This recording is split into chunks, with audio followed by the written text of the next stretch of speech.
kebenaran firman Tuhan di dalam kitab Ester pasal 2 ayat 1 sampai 18. Demikian firman Tuhan dengan perikop pembacaan, Ester diangkat menjadi ratu.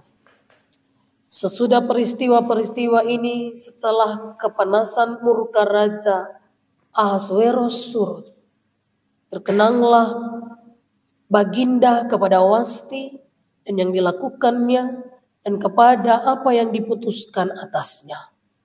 Maka sembah para biduanda raja yang bertugas pada Baginda, hendaklah orang mencari bagi raja gadis-gadis, yaitu anak-anak darah yang elok rupanya.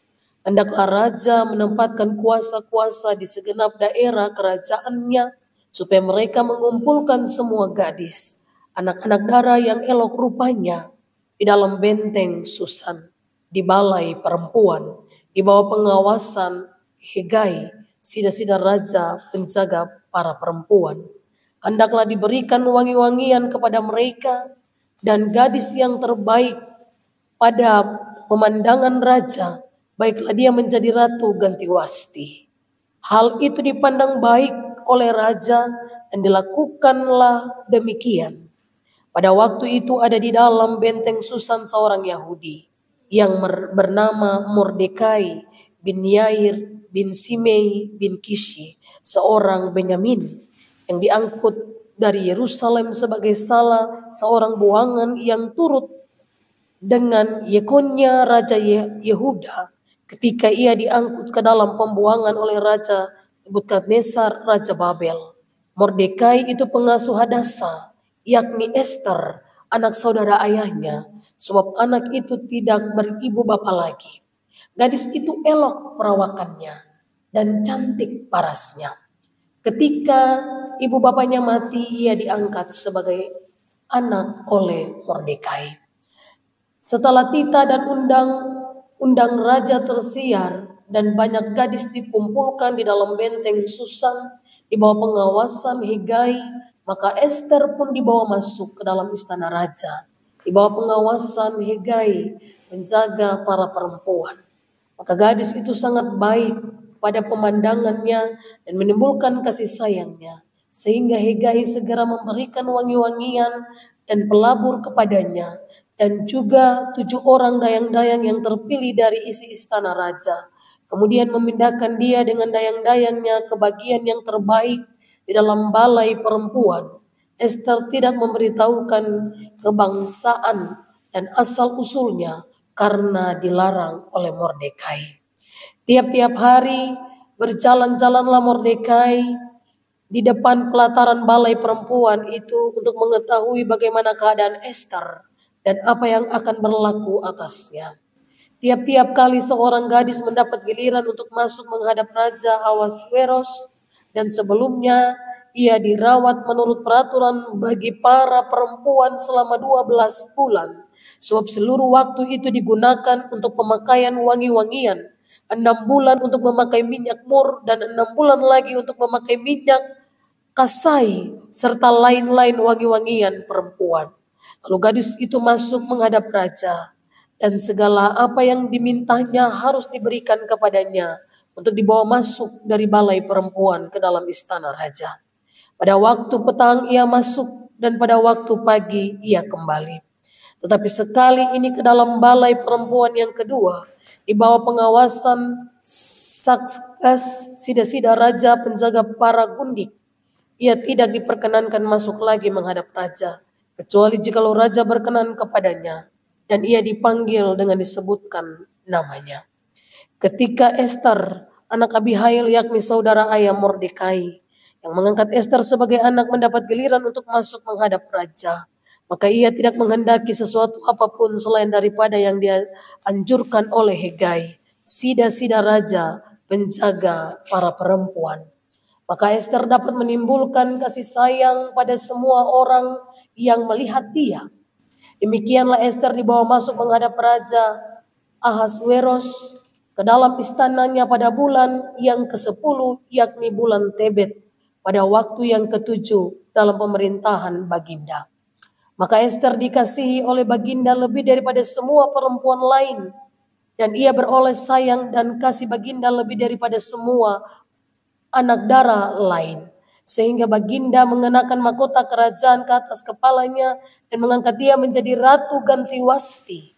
Kemudian diadakannya lah oleh baginda suatu perjamuan bagi semua pembesar dan pegawainya, yakni perjamuan karena Ester, dan baginda menitahkannya kebebasan pajak bagi daerah-daerah serta mengaruniakan anugerah sebagaimana layak bagi raja.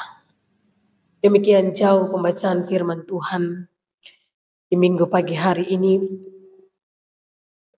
Bagi kita sekalian yang dikatakan berbahagia ialah setiap orang yang mau membaca, merenungkan dengan imannya, mau memperlakukan firman ini dalam kehidupannya hari lepas hari. Shalom, Bapak Ibu yang diberkati Tuhan. Di minggu pagi hari ini, dalam ibadah yang berlangsung dalam bulan Agustus, pada tanggal 18 Agustus tahun 2024 adalah minggu ketiga di bulan ini bagi saya dan Bapak Ibu jemaat. Bacaan Ester pasal 2 ayat 1 sampai 18. Dengan tema yang diturunkan dari tingkat sinode kepada klasis dan jemaat-jemaat, perempuan yang menjadi berkat. Perempuan yang menjadi berkat. Kitab Ester adalah satu-satunya pembacaan dalam Alkitab yang tidak menyebutkan Allah secara langsung. Tetapi kisah ini secara nyata mencerminkan kuasa dan penyertaan Allah. Ester sendiri mempunyai nama Hadasa. Itu ada pada ayat yang ke-7. Ini nama Israel atau Yahudi. Tetapi berganti nama di Persia sebagai Ester. Ester adalah anak yatim piatu. Dia dipelihara oleh Mordekai, seorang Yahudi dari suku Benyamin yang hidup takut Tuhan sejak pembuangan di Babel. Ketika kita ada dalam pembacaan ini, saya baca dan Bapak Ibu mengikutinya, kita tahu bahwa pembacaan ini berbicara Ester diangkat menjadi ratu di kerajaan Persia oleh Raja As. Bagi bagian ini di mana mempunyai kaitan karena ratu sebelumnya yang bernama Wasti, dia melakukan kesalahan, ia memberontak, dan ketika dia dipanggil oleh sang raja, ia tidak mampu untuk bertemu dan juga menyelesaikan bagian masalah yang ia lakukan. Dan ini menjadi kendala, di mana raja melihat bahwa Wasti bukan lagi menjadi ratu yang tunduk pada aturan-aturan di dalam kerajaan Persia. Dan ini menjadi masalah juga karena ia menjadi ratu. Ada pemuka-pemuka dan pembesar-pembesar lainnya di dalam kerajaan yang melihat bagian ini. Kalau ratu saja tidak dengar-dengaran dan tidak patuh kepada raja, ini berbahaya. Perempuan-perempuan Persia akan mencontohi ratu ini. Dan ini suatu kegagalan bagi Ratu Wasti. Dan ini yang membuat raja dan pemuka-pemuka di dalam kerajaan ini bersepakat supaya ada keputusan di mana Wasti digantikan. Itulah sebabnya dalam bagian ini Ester diangkat menjadi ratu.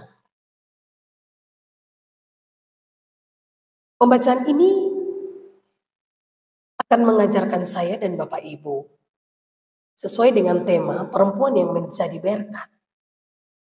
Kalau Ester diangkat menjadi ratu di dalam kerajaan Persia ini, apa yang membuat sampai Ester ini bisa diangkat menjadi ratu menggantikan Wasti? Dan ia menjadi perempuan yang menjadi berkat. Hanya ada dua hal.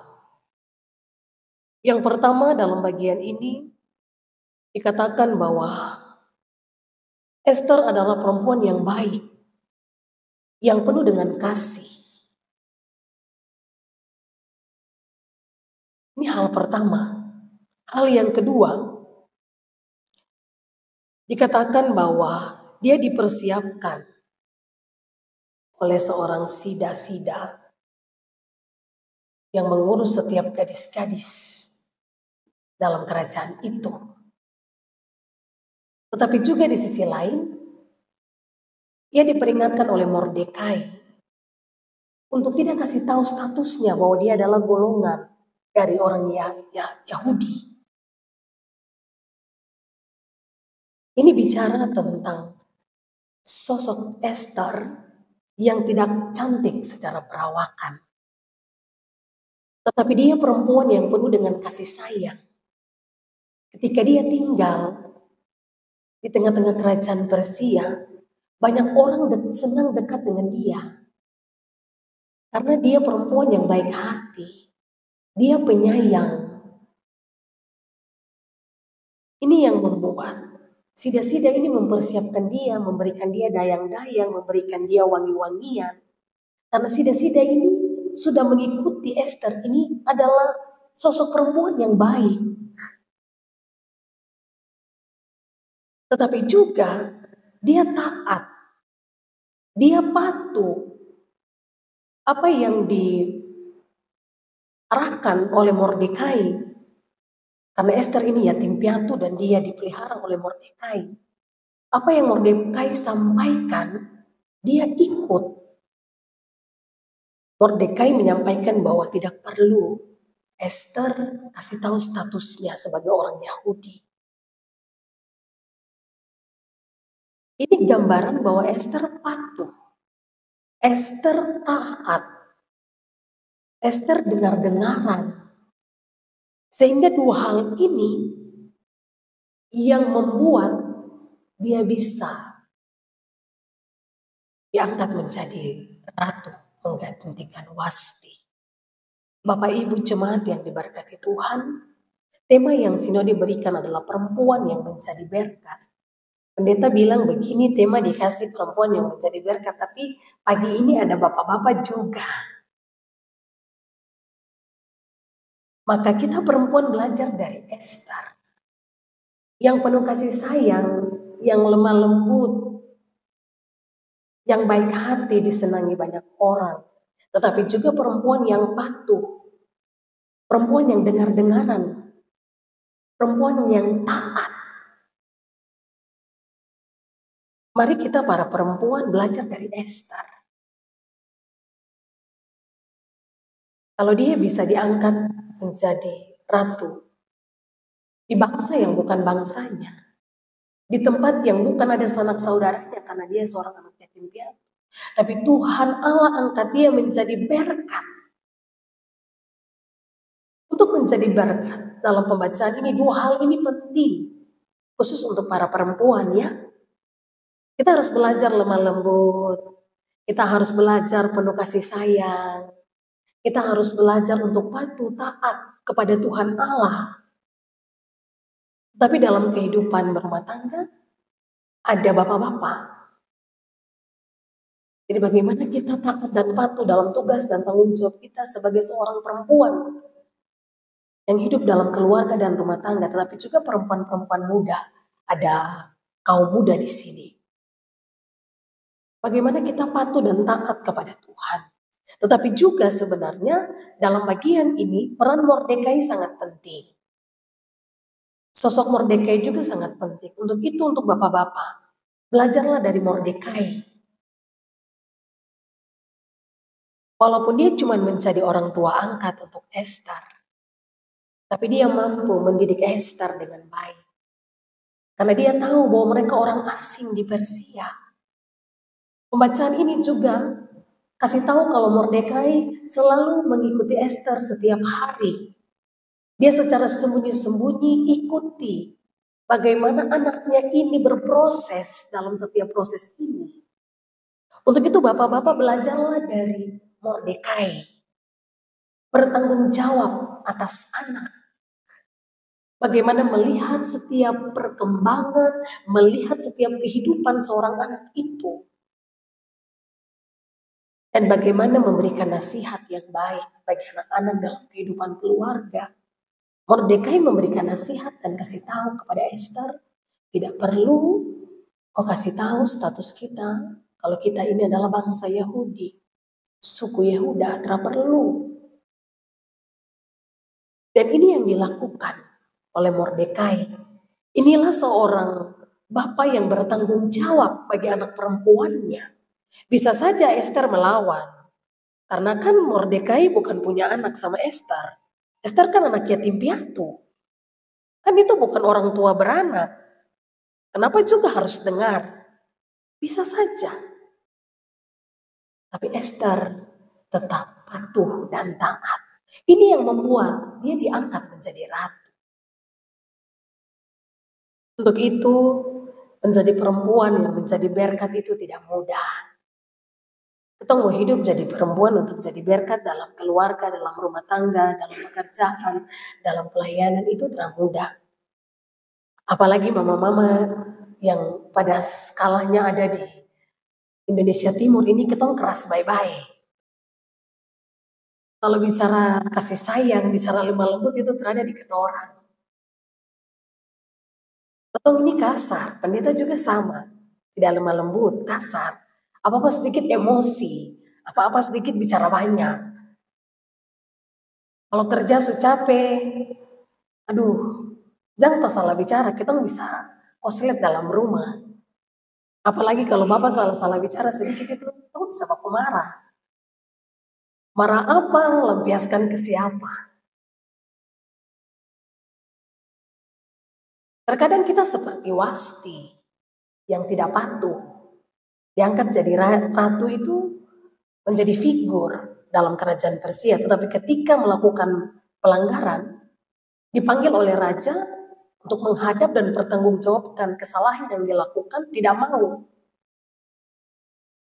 Kita kadang-kadang seperti Wasti. Ini yang membuat Raja Persia bilang, wah kalau begini bahaya.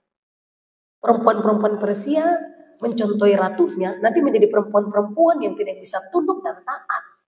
Maka Wasti digantikan oleh Esther. Karena tidak taat. Karena dipanggil tidak mau dengar.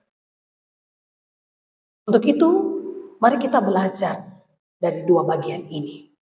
Kita belajar menjadi figur, menjadi pribadi yang penuh kasih sayang, yang lemah lembut, taat dan patuh kepada Tuhan. Belajar untuk selalu punya belas kasih bagi orang lain. Untuk itu, berdasarkan tema ini perempuan yang menjadi berkat. Kalau pendeta tanya untuk mama dorang dan anak-anak perempuan minggu pagi ini, kamu mau jadi berkat kata ada? Pasti semua jawab mau toh. Kita semua mau jadi berkat. Berkat dalam rumah tangga, berkat di dalam lingkungan, menjadi berkat dalam persekutuan dan pelayanan, menjadi berkat tempat di mana kita berpendidikan, di mana kita ada untuk menjalani seluruh tugas tanggung jawab kita masing-masing. Tidak ada orang yang tidak mau jadi berkat. Kita pasti semua mau jadi berkat. Tapi dua hal ini penting. Mau jadi berkat itu ada caranya. Caranya yang tadi saya sudah katakan dalam pembacaan ini. Dua ini. Menjadi pribadi yang penuh dengan kasih sayang. Lemah lembut. Supaya ketika kita dimanapun berada, kita bicara, kita mengatur, kita membangun kerjasama relasi kita dengan orang lain. Kita diterima. Karena orang lain senang. Kita punya karakter pribadi yang lemah lembut. Kita karakter yang senang berbuat baik. Kita tidak kasar. Kita tidak pemarah. Itu membuat kita akan disenangi banyak orang. Dan kedua, kita harus hidup patuh dan taat. Yang terutama taat dan patuh kepada Tuhan. Supaya firman Tuhan itu kita pegang. Dan kita melakukan itu dalam kehidupan kita. dan kehidupan yang kita jalani berbuah, supaya kita menjadi orang yang menjadi saluran berkat bagi banyak orang. Kita menjadi orang di dalam rumah tangga yang menyalurkan berkat-berkat kehidupan bagi sisi keluarga dan rumah tangga kita. Tuhan memberkati kita dengan firman-Nya. Amin. Long ago, there lived a deeply faithful soul, a woman who was brave and bold, and Esther was her name.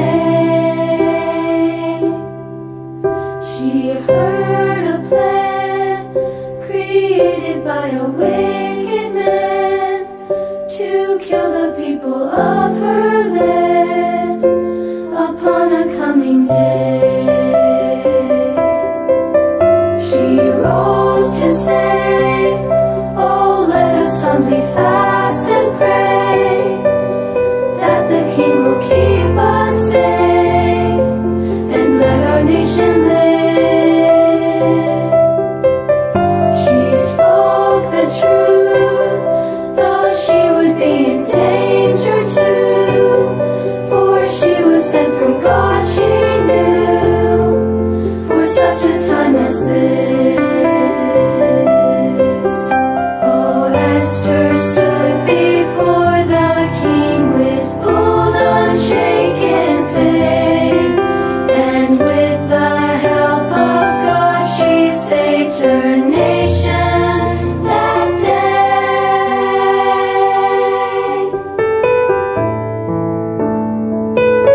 And now we'll rise and say, we're children of the promised day, called of God to share our faith, to tell the world He lives.